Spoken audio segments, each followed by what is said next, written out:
This is Break the Limit. I'm your host, Chris-Salaam. Let's get right into today's episode after this introduction.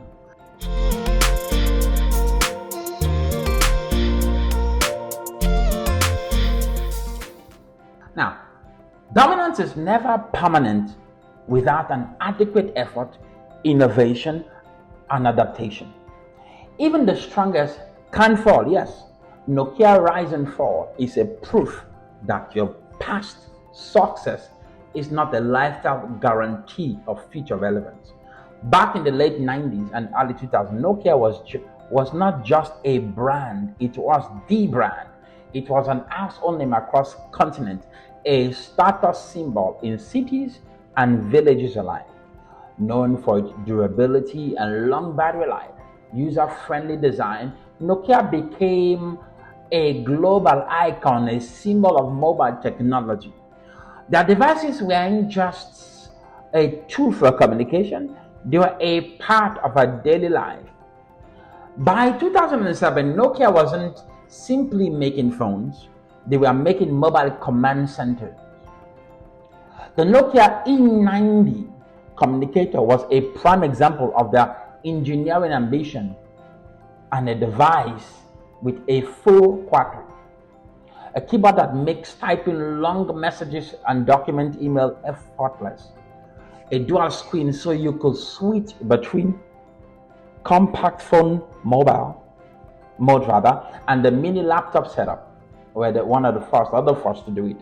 Built-in GPS and Wi-Fi long before those features became a standard. Document editing capabilities that allowed real work on the go. It was awesome for those that were using it. A sleek metal body that opened like a laptop, giving it a sense of power and professionalism.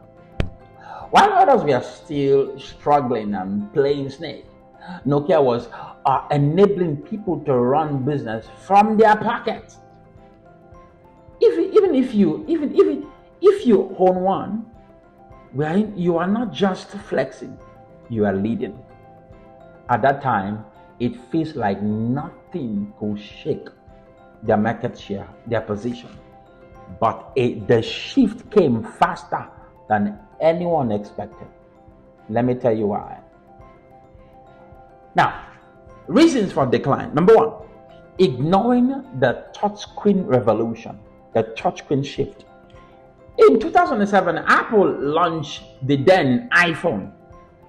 It was not just a phone, it was a complete reimagining of what a phone could be.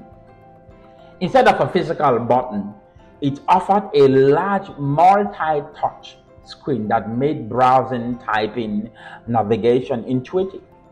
It came with an app-based ecosystem that changed how people use their devices forever. Will never go back. Nokia saw this and they dismissed it. Alright, this is a fluke. It will soon decline. They believe that touchscreen were a novelty, a passing phase that could never replace the physical keyboard. Their customers loved it. This was a critical miscalculation on their part.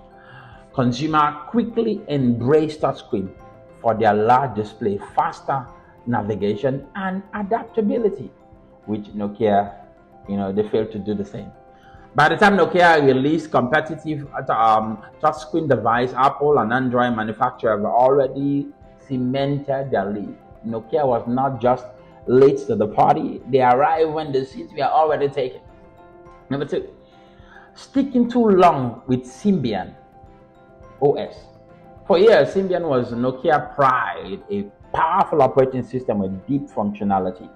But as the industry shifted to touchscreen and app-driven experience, Symbian started showing its age. It was difficult for developers to work with, had a clunky interface for modern navigation, and lacked the seamless user experience of iOS and Android. While Apple iOS and Google Android offered developers clean efficient environment to create apps. Symbian felt slow, outdated, and unnecessarily complicated, complex to work with. Developers began to abandon totally Nokia's platform, which left its app store with limited and unappealing choices. In a world where apps were becoming the main draw, the mainstay for smartphones, Nokia found itself selling hardware with no compelling, boring software to match. With no compelling software to match, rather. Number 3, underestimating the power of an ecosystem. The iPhone success was not just in its design, it was in its ecosystem. Apple combined hardware with software, an App Store, iTunes, later cloud service into one connected experience. Customers who brought into the Apple ecosystem found it hard to leave. Customers like many of us. Although I wasn't using iPhone then, but I love iPhone now. Nokia, however, treated iPhone primarily as an hardware device. Phones rather like an hardware device. They believed the strong build quality and long battery life would be enough to hold customers. They were wrong. But as the industry evolved, it became clearer that people weren't just buying devices, they were buying experiences. Without a strong ecosystem, even the best built hardware was left behind. A great man once told me that he said that in business, people don't buy your business, they buy into you, your idea, they buy into your personality. Number 4, slow decision making. Nokia was a massive corporation with multi-layer management. While this structure had worked in the past, it became a liability in a fast-moving tech world. Innovation often got stuck in endless internal debate, delayed approval, and conservative risk assessment. Now, by the time a decision was made, competitors have already launched a new feature or devices. In the mobile industry, timing is everything. Apple and Android players were integrating product and annually, sometimes even faster, while Nokia was still finalizing the last plan they had. Number 5, partnership misstep. I believe this is one of their biggest missteps. In 2001, Nokia announced a bold partnership with Microsoft, making Windows Phone their primary operating system. The idea was to differentiate themselves from Android-heavy competitors, but their choice meant skipping the fastest-growing mobile platform, Android, in favor of an unproven and, in my opinion, lethargic and tiresome interface platform. Windows Phone has some strength, yes, but they lack the app library, developer supporters, and global appeal needed to compete.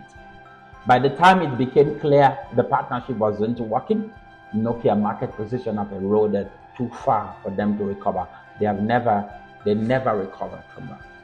Now, key takeaways. Don't ignore industry shift. The market can change its direction overnight.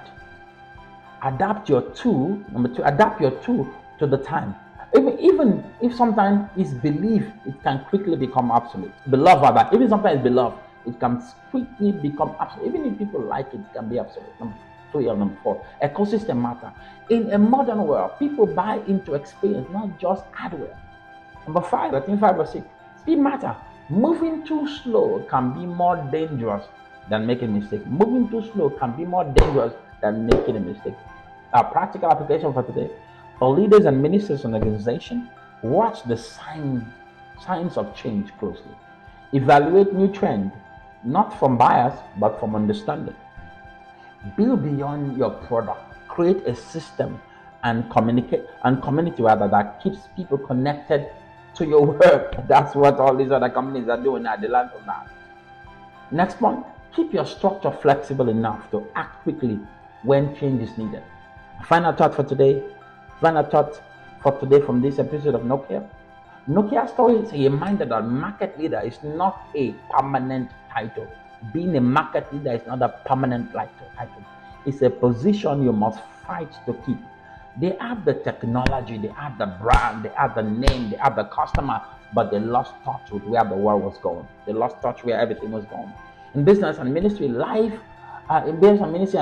holding on to what worked yesterday can blind you to what is coming tomorrow. Nokia 4 wasn't about just losing skill resource. It was about losing adaptability. Those who strive are those who stay ready to evolve.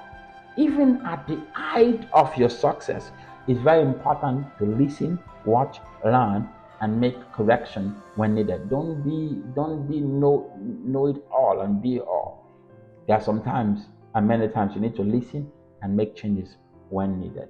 Thank you so much for listening, and I'll see you on the next episode. God bless you.